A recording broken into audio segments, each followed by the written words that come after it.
Question number 6 क्या कह रहा है? क्वेश्चन नंबर 6 में दिया हुआ है त्रिभुज पी क्यू आर है, इसमें ओ एक मध्य बिंदु है सिर्फ यहाँ बीच में, यहाँ से पी को फिर क्यू को फिर आर को मिलाया गया है, और उसके बाद में क्या किया है, ओ पी पर ए, ओ क्यू पर बी और ओ आर पर सी एक बिंदु ले लिया गया है। इस प्रकार इसको मिलाने से एक और त्रिभुज बनता है, इसका नाम दिया गया है ए बी सी। तो आकृति में इस प्रकार से दिया हुआ है। तो यहाँ पे दिया हुआ क्या क्या चीज़ है, ये इसके समानांतर है, यानी ए बी समानांतर है पी क्यू के, ए सी समानांतर है पी आर के। तो हमें यह सिद्ध करना है कि बी सी समानांतर होगा क्यू आर के, यही हमें सिद्ध करना है। ठीक है, तो इसके लिए हम लोग क्या किए, एक त्रिभुज ये ले लीजिए पी ओ क्यू ले लिए हैं इसमें से यहाँ पे, और एक ले लिए हैं पी ओ आर ले लिए हैं यहाँ पे ले लिए। अब ये दो त्रिभुज ले लिए हैं, दोनों त्रिभुज में क्या करेंगे, थेल्स प्रमेय को लागू करेंगे। कैसे जरा देखिए, त्रिभुज पी ओ क्यू तथा त्रिभुज पी ओ आर में हो गया, दोनों में क्या है, थेल्स प्रमेय में अप्लाई करने पर देखिए इसमें ए बी समानांतर है पी क्यू के, ए बी समानांतर है पी क्यू के, समानांतर है। अच्छा, दूसरी नंबर बात, अगर ये पहली नंबर बात ये हो कि इसमें समानांतर अगर है, तो आप जानते हैं किसी भी त्रिभुज में एक भुजा के समानांतर एक रेखा होती है, तो वहाँ पे आप थेल्स प्रमेय को अप्लाई कर सकते हैं। थेल्स प्रमेय कहता है कि इतना यानी इतना बटा इतना बराबर इतना बटा इतना, यानी कि ये हो गया, इसीलिए ओ ए बटा ए पी बराबर होगा क्या, ओ बी बटा बी क्यू। ये किससे हुआ है, तो ये हुआ है थेल्स प्रमेय से, थेल्स प्रमेय से, और ये समीकरण 1 है। दूसरा नंबर बात यहाँ पे पी ओ आर है, इस त्रिभुज में चलते हैं हम लोग, त्रिभुज पी ओ आर में, इसमें ए सी समानांतर है पी आर के, समानांतर है ना, तो जब समानांतर है तो थेल्स प्रमेय एप्लीकेबल होगा, थेल्स प्रमेय अप्लाई कर देंगे, इसीलिए ओ ए बटा ए पी, ओ ए बटा ए पी बराबर इतना बटा इतना, ओ सी बटा सी आर, ओ सी बटा सी आर। ये भी किससे हुआ है, तो थेल्स प्रमेय से हुआ है, और समीकरण इसको आप क्या मान लेंगे, 2। अब समीकरण 1 और 2 में देखते हैं तो एलएचएस दोनों का बराबर है, तो लिखेंगे समीकरण 1 और समीकरण 2 से क्या देखने को मिल रहा है, एलएचएस बराबर है तो आरएचएस भी बराबर होगा, यानी कि ओ बी बटा बी क्यू बराबर होगा ओ सी बटा सी आर के, ये बराबर होगा, तो ये बराबर होगा। अब यहाँ पर आप गौर से देखिए, एक त्रिभुज और है जो हम नहीं बना है इसमें, वह कौन सा त्रिभुज है, जरा देखिए, वह त्रिभुज है क्यू ओ आर, तो यहाँ पर देख रहे हैं आप, वो नहीं बनाए थे, और इसमें दिया हुआ है एक बी सी। अब त्रिभुज 1 और 2 से जो निष्कर्ष निकला है, क्या ओ बी बटा बी क्यू, देखिए जरा गौर से इसको, ओ बी बटा बी क्यू यहाँ पे है, और ओ सी बटा सी आर, ओ सी यहाँ पे ओ सी बटा सी आर। अब आप जानते हैं किसी भी त्रिभुज में कोई रेखा अगर उसको दो अन्य भुजाओं को समान अनुपात में विभाजित करती हो, तो देखिए तो क्या तीसरी भुजा के समानांतर होगी। थेल्स प्रमेय का विलोम यही कहता है, किसी भी त्रिभुज में अगर एक रेखा एक भुजा के समानांतर है कि नहीं पता नहीं, जो भी हो, अगर दो भुजाओं को काटती है तो वह अगर समान अनुपात में काटती है तो तीसरे भुजा के समानांतर होती है।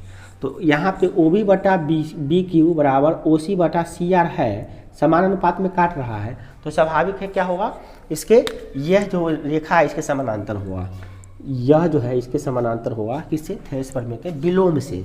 इसीलिए ये जो बी सी है ना, बी सी समानांतर होगा क्यू आर के, ये किससे हुआ है, तो ये हुआ है थेल्स प्रमेय का विलोम, इसी के कारण ऐसा हुआ है। ठीक है, ये साबित हो गया और ये हमें यही साबित करना था। ठीक है, रोक दीजिए। तो बोलिए, समझ में कौन नहीं आया?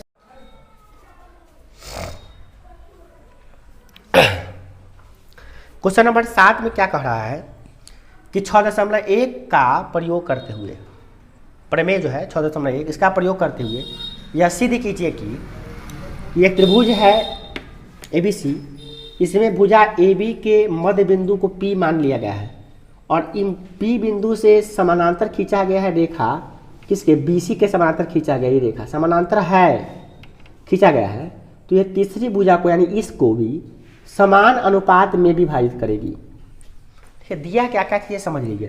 पहला नंबर केस दिया क्या कि इतना बटा इतना, यानी ये बराबर ये है, यानी कि पहले तो दिया है क्या कि AP बराबर है PB के। क्यों है ऐसा? क्योंकि P जो है ना AB का मध्य बिंदु है, इसलिए।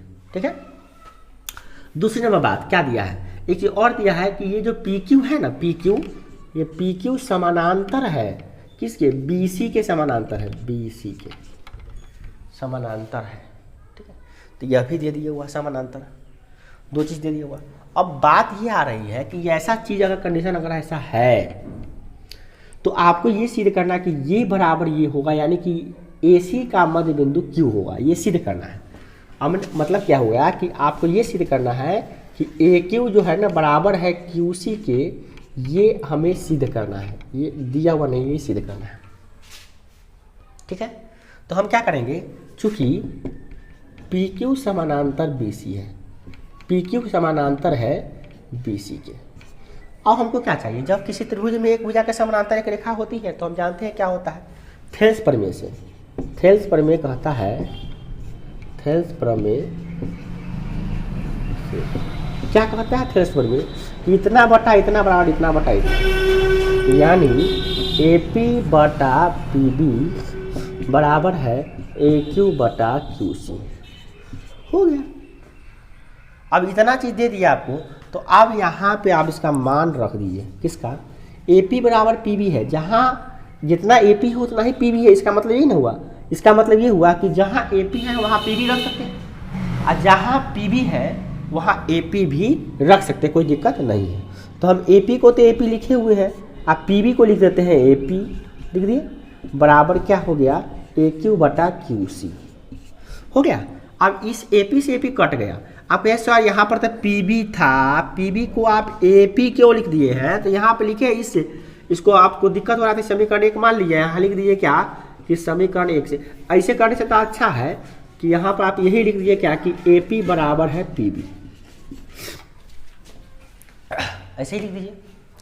अब ये कट के 1 हो गया, देखिए 1 बराबर क्या हो गया? AQ बटा QC। अब इससे अब ये क्या कि गुना हो जाता है, क्या जाएगा? QC बराबर AQ, और यही ना हमें सिद्ध करना था, यही सिद्ध करना था, ये प्रूव हो गया यहाँ पे हमारा।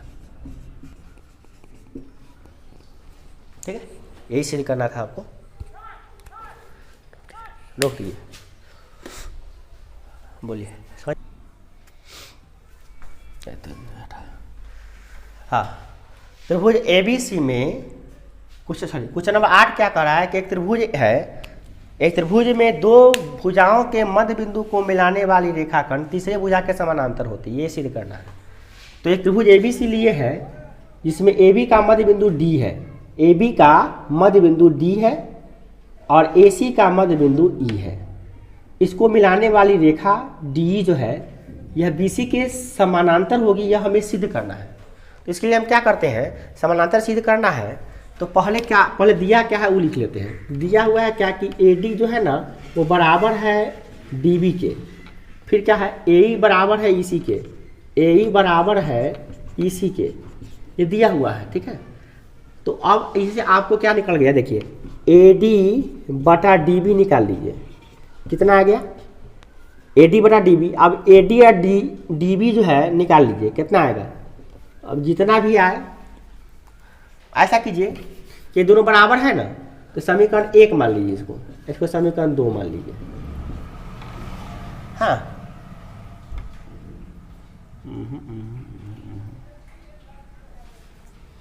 हमको करना है सिर्फ इसके समानांतर। इसके समानांतर सिद्ध करने के लिए करना होगा इतना बटा इतना बराबर इतना बटा इतना, ये सिद्ध करना है।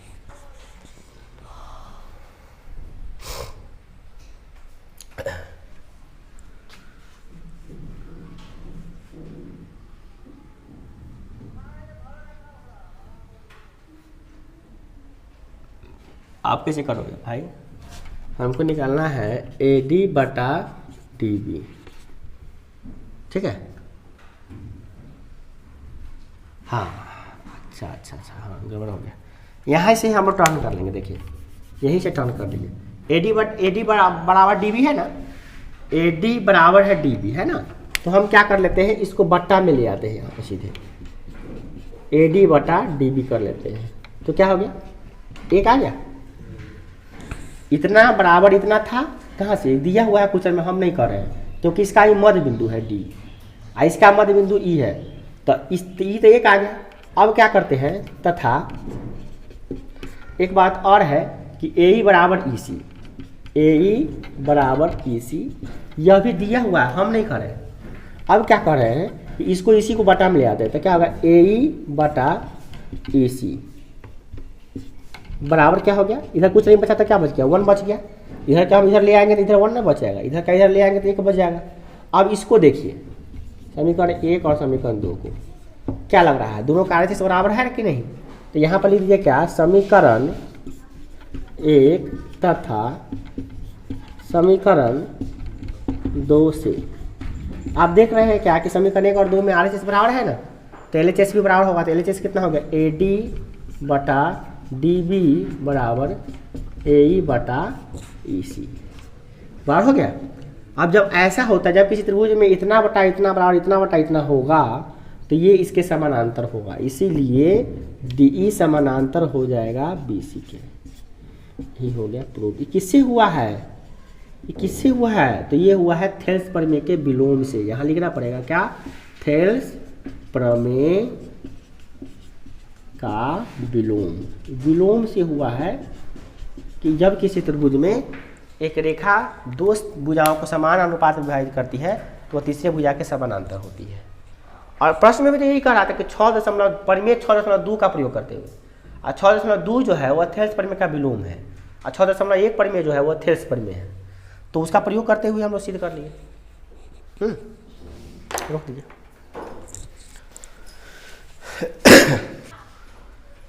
नौ नंबर क्वेश्चन कह रहा है कि ABCD एक समलंब चतुर्भुज है जिसमें AB समानांतर CD है। समलंब चतुर्भुज तो होता ही है, वैसा चतुर्भुज होता है जिसमें कम से कम एक जोड़ा भुजा समानांतर हो। याद रखिए, कम से कम एक जोड़ा, 2 जोड़ा हो सकता है, कोई दिक्कत नहीं है, मगर एक जोड़ा कम से कम भुजा समानांतर होगा तभी समलंब चतुर्भुज होगा, नहीं तो नहीं होगा। तो समलंब चतुर्भुज है, तो समलंब चतुर्भुज का चित्र हम कैसे बनाते हैं, तो ऐसे मेनली हम लोग ऐसे बनाते हैं कि एक भुजा के समानांतर दिखा, इस समानांतर है इसके, ठीक है, और इसको हम लोग क्या करते हैं, मिला देते हैं, हो गया समलंब चतुर्भुज। अब कह रहा है इसमें क्या कह रहा है कि AB जो है ना, यह AB समानांतर है CD के समानांतर है, यानी ये इसके समानांतर है, ठीक है। अब कह रहा है इसके विकर्ण O पर प्रतिच्छेद करते हैं। इसके जो विकर्ण है, विकर्ण किसी भी चतुर्भुज में 2 विकर्ण होता है, तो इसको मिला देने से आया, वो इसको मिला देने से आया, तो विकर्ण जो है O पर प्रतिच्छेद करते हैं, O पर काटते हैं। तो दर्शाइए कि क्या दर्शाना है कि OA बटा OB, OA बटा OB इतना बटा इतना बराबर OC बटा OD, बढ़िया जी, इतना बटा इतना बराबर इतना बटा इतना, ये सिद्ध करना है। इसमें हम लोग क्या करते हैं, रचना कर लेते हैं। एक रचना क्या करते हैं,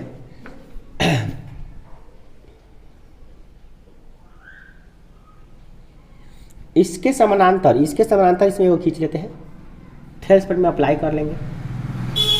थेल्स प्रमेय में अप्लाई करेंगे तो इतना बटा इतना आ जाएगा, ठीक है। उसके बाद थेल्स प्रमेय में अप्लाई करेंगे उसमें, ये बोला त्रिभुज में, तो इसमें अप्लाई करेंगे तो इसमें भी इतना बटा इतना बड़ा होगा, तब क्या हो जाएगा, ये दोनों बराबर हो जाएगा, हो गया काम खत्म। तो आपको क्या करना है, इसमें किसी भी AB के या CD के समानांतर आप एक रेखा खींच दीजिए। देखिए कोई भी रेखा खींचिएगा तो ए बी के समानांतर होगा तो स्वाभाविक है सी डी के समानांतर भी होगा। क्यों? क्योंकि ए बी समानांतर है किसके? सी डी के। ए बी समानांतर है सी डी के, तो हम कोई रेखा खींचती जैसे ये खींचिए।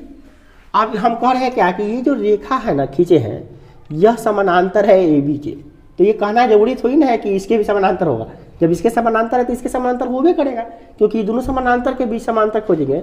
दोस्त है तो दोस्त इसका भी दोस्त ये है, तो दोस्त का दोस्त दोस्ते ना होता है, दोस्त का दोस्त दोस्ते होता है। इसी प्रकार से इसके समानांतर अगर ये है तो इसके समानांतर भी हो जाएगा। ठीक है, तो हम क्या किए यहाँ पे ओ पी के खींच दिए हैं। ओ पी समानांतर खींचे हैं ए बी, खींचा, ये रचना हम लोग किए हैं। ठीक है, ऐसा क्यों किए हैं? ऐसा इसलिए किए हैं कि हम ए बी डी में थेल्स प्रमेय को लागू कर सकें। अब आप गौर से जरा देखिएगा तो आपको ये सब कुछ समझ में आ जाएगा कि हम क्यों किए हैं। ऐसा नहीं कि अपने मन से कर दें। क्या बोले?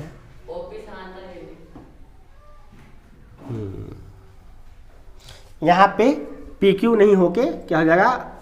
पी ओ हो जाएगा। यहाँ पे ये पी ओ है। चलिए ठीक है, तो अब हम क्या करते हैं, इसे यहाँ पे अच्छी तरीके वाला कर लेते हैं डी ए बी।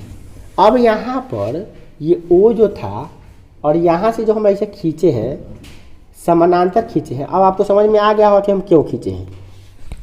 अब देखिए बता सकते हैं कि क्यों खींचे हैं, तो यहाँ पर थेल्स प्रमेय लागू करने के लिए खींचे हैं। क्लियर?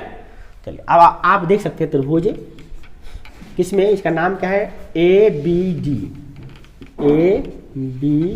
डी में आप देख रहे हैं कि पी क्यू जो है ना, पी ओ समानांतर है ए बी के। पी क्यू कहा जा रहा है बार, पी क्यू नहीं है, पी ओ है, इसके समानांतर है। अभी समानांतर है तो आप जानते हैं किसी भी त्रिभुज में एक भुजा के समानांतर होता है तो शेष दो भुजाओं को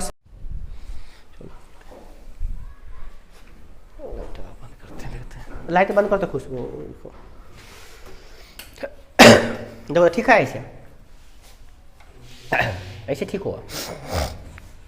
हाँ, तो बता रहे थे कि हम जो क्या किए हैं ओपी समानांतर खींचे हैं ए बी के।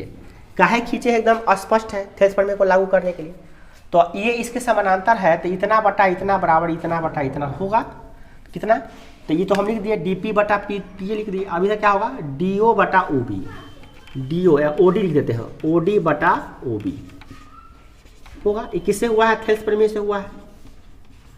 थेल्स प्रमेय से अब ये हो गया। तो अब आप थोड़ा सा दिमाग लगाइए किसमें, कि जब इसके समानांतर खींचे हैं ए बी के समानांतर, इसीलिए ये क्या हो जाएगा? पी ओ जो होगा ना ये समानांतर होगा, समानांतर होगा डीसी के भी, डीसी के समानांतर होगा। अब आप क्या कीजिए, ए सी डी त्रिभुज को देखिए। ए सी डी त्रिभुज को आप हम चित्र यहाँ पे बना देते हैं। आप देखिए ध्यान से, इसको चित्र हम बना के आपको दिखाते हैं। यही है क्या? ए सी डी। इसमें आप देख रहे हैं यहाँ पर है ओ और यहाँ पर है पी।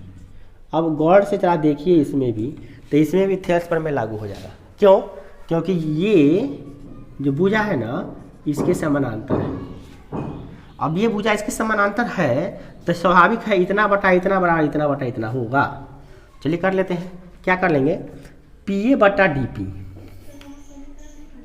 हाँ, यहाँ पे आप समीकरण मान सकते हैं, मान लेंगे, जरूरी पड़ेगा तो मानेंगे, देखेंगे।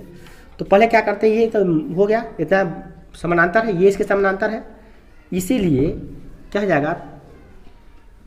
डी पी बटा पी ए। इधरों से ले सकते हैं, इधरों से ऐसे ही लेना पड़ेगा, जैसे ऊपर से लिया ना इधरों से इधर ऐसे लेना पड़ेगा। तो क्या होगा? डी पी बटा पी ए, डी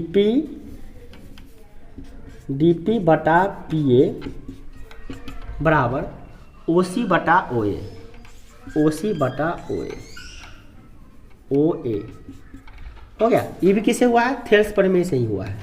अब हमको जरूरत पड़ रहा है क्या? इन दोनों का सहायता हमको लेना पड़ेगा। तो समीकरण एक इसको मान लेते हैं, समीकरण 2 इसको मान लेते हैं। अब क्या करते हैं? समीकरण 1 और 2 से, समीकरण 1 और समीकरण 2 से देखते हैं क्या इसका LHS बराबर है तो इसका RHS भी बराबर होगा। तो इसका RHS कितना है? OD बटा OB बराबर इसका कितना है ओ सी बटा ओ ए। जबकि जो हमको सिद्ध करना जो है वो सिद्ध करना इतना नहीं था, सिद्ध करना है हमको ओ ए ओ बटा ओ बी, ए ओ बटा ओ बी। तो यानी ये वाला यहाँ चलाएगा तो हो जाएगा। चलिए कर लेते हैं। एगो ओ सी बटा सी ओ बटा ओ डी ओ, कोई बात नहीं, कोई बात नहीं, हो जाएगा।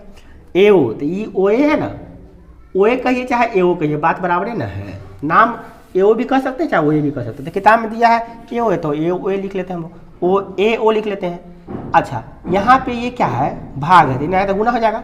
तो क्या जाएगा ओ ए बटा ओ बी, रहने देते हैं इसको। अब ये जो ओ डी इधर गुना था हो जाएगा तो भाग हो जाएगा, तो क्या जाएगा सी ओ बटा डी ओ। ये डी ओ ओ डी को डी ओ कह सकते हैं, कोई दिक्कत नहीं है। तो यहाँ जाकर भाग हो गया। अब यही हमको प्रूव करना था और ये सिद्ध हो गया, यही सिद्ध करना था। ठीक है, रोक दीजिए, देख लीजिए आप। क्वेश्चन नंबर 10 कह रहा है कि ABCD एक चतुर्भुज है जिसके विकर्ण का कुछ कंडीशन दिया है, क्या वो दिया हुआ है जो लिखेंगे यहाँ पे। और ये सिद्ध करना है कि ये चतुर्भुज जो है ना वो ऐसा वैसा चतुर्भुज नहीं है, एक समलंब चतुर्भुज है। और समलंब चतुर्भुज सिद्ध करने के लिए हमको क्या सिद्ध करना पड़ेगा कि इसका एक जोड़ा भुजा समानांतर है। बस यही सिद्ध कर देंगे, हमारा काम फिनिश हो जाएगा। चलिए करते हैं, एक चतुर्भुज बना लेते हैं ABCD। अब चतुर्भुज कैसनों बना सकते हैं, बट हम समलंब जैसा बनाते हैं, समलंब नहीं बना रहे हैं, याद रखिएगा, क्योंकि समलंब तो सीधे करना है। तो हम एक चतुर्भुज बना लेते हैं, चतुर्भुज बना लिए और समलंब चतुर्भुज सिद्ध करना है, समलंब जैसा ही बनाएंगे मगर समलंब नहीं बनाएंगे। अब इसमें क्या दिया है कि इसका विकर्ण है, पहले ABCD मान लेते हैं, ABCD, इसको इससे मिला देते हैं और इसको इससे मिला देते हैं और ये काटा है O पर। अब हमको दिया है क्या यहाँ पे कि AO बटा BO बराबर CO बटा DO। थोड़ा सा इसको चेंज कर लेते हैं, AO की जगह पे क्या कर लेते हैं DO, इसको यहाँ कर देते हैं, इसको यहाँ ले आते हैं, कुछ नहीं करेंगे। DO बटा BO बराबर जैसे था ना पहले बार में किए थे सीधे 9 नंबर क्वेश्चन में, उसे उल्टा जाएगा है। ऐसे कर लेते हैं क्या CO बटा AO, मैंने कुछ नहीं किया, ये वाला उठा के यहाँ रख दिया, ये वाला उठा के यहाँ रख दिया, ये कर सकते हैं। तो कितना ये भाग है तो जाकर गुना हो गया, ये गुना है तो जाकर भाग हो गया, कोई दिक्कत नहीं है ऐसा। तो अब जो है ना, अब क्या करिए इसमें, अब हमको जो सिद्ध करना है कि ये इस समलंब चतुर्भुज है। अब इसके लिए हमको ये सिद्ध करना पड़ेगा कि एक जोड़ा भुजा समानांतर, हम ये सिद्ध कर देंगे कि ये समानांतर ये है तो हो जाएगा, नहीं हो जाएगा। और इसके लिए हम क्या करते हैं, सिर्फ त्रिभुज ABD में इसके समानांतर एक रेखा खींच देते हैं, लेते हैं, रचना लेते हैं, ले लेते हैं। अब ऐसा करके हम कर लेते हैं और दूसरा नंबर में यह प्रूव कर लेंगे, हो जाएगा। तो चलिए करते हैं। तो ABD में त्रिभुज ABD में क्या किए हैं, OP समानांतर खींचे हैं AB, ये हम खींचे हैं तो लिखेंगे खींचा, मतलब था नहीं, हम अपने से खींचे, रचना किए ही, ठीक है। अब देखिए ये इसके समानांतर है, इसीलिए इतना बटा इतना बराबर इतना बटा इतना होगा क्या होगा, देखिए PD बटा PD है P और D, PD बटा PA बराबर होगा DO बटा OB या BO, हो गया। अब आप जरा गौर से देखिएगा तो एक और चीज़, हाँ यहाँ पे देखिए, इसको देखने से पता चल जा रहा है, बहुत मस्त, अब आराम से हो जाएगा हम लोगों का। इसमें हम देख रहे हैं क्या, इसका LHS इसका RHS बराबर है, तो इसका LHS इसका RHS के बराबर है, तो इसका RHS भी इसके LHS के बराबर होगा। समीकरण 1 मान लेते हैं इसको, और समीकरण 2 मान लेते हैं इसको, और समीकरण 1 और 2 से लिख लेते हैं, समीकरण 1 और समीकरण 2 से। इसमें हम क्या देख रहे हैं, दोनों में इसका बराबर ये दोनों है, तो ये दोनों भी बराबर होगा, तो ये दोनों बराबर होगा तो क्या हो जाएगा PD बटा पी ए बराबर हो गया सी ओ बटा ए ओ। अब ई जो बराबर है ये किस में जाएगा, गौर से देखिएगा, पी डी बटा पी ए, पी डी बटा पी ए, पी डी बटा पी ए, ओ सी बटा ओ ए, ओ सी बटा ओ ए। अभी त्रिभुज किस में आ रहा है, ई वाला त्रिभुज में। देखिए ऊपर जो त्रिभुज दिखाई दे रहा है आपको, हम थोड़ा कलर करके देखिए, कलर करके दिखा रहे थे हम, दिखाई दे रहा है। इस त्रिभुज की बात हो रही है यहाँ पे। इस त्रिभुज में आप गौर से देखिए, इतना बटा इतना बराबर, चलिए इतना बटा इतना बराबर इतना बटा इतना है, तो ये इसके समानांतर होगा। थ्रेसपर्मिया का विलोम तो यही कहता है ना कि जब दो भुजाएं समान अनुपात में विभाजित होता है तो तीसरी भुजा के समानांतर होता है। तो इसीलिए इसमें क्या हो जाएगा, ओपी समानांतर हो जाएगा सी डी के, यानी हाँ ओपी समानांतर हो जाएगा सी डी के। ये किससे हुआ है, थ्रेसपर्मिया के विलोम से। थ्रेसपर्मिया का विलोम यही नहीं कहता है, थ्रेसपर्मिया का विलोम तो यही कहता है। तो ये इसके समानांतर हो गया, ये इसके समानांतर था ना। तो अब हम क्या करते हैं, कहाँ पे, इसको मान लेते हैं 3, इसको मान लेते हैं 4। अब गौर से देखिए 3 और 4 को देखिए, क्या ये इसके समानांतर हम खींचे हैं और यह इसके समानांतर आया है, इसका मतलब क्या हुआ, यह इसके समानांतर होगा। तो लिखेंगे समीकरण 3 और 4 से, और 4 से क्या ए बी समानांतर हो जाएगा, ए बी समानांतर हो जाएगा सी डी के। और जब किसी चतुर्भुज में एक जोड़ा भुजा समानांतर होता है तो वह समलंब चतुर्भुज होता है। इसीलिए चतुर्भुज ए बी सी डी एक समलंब चतुर्भुज है। लास्ट में लिख लेंगे क्या, इसीलिए चतुर्भुज ए बी सी डी एक समलंब चतुर्भुज है। ठीक है।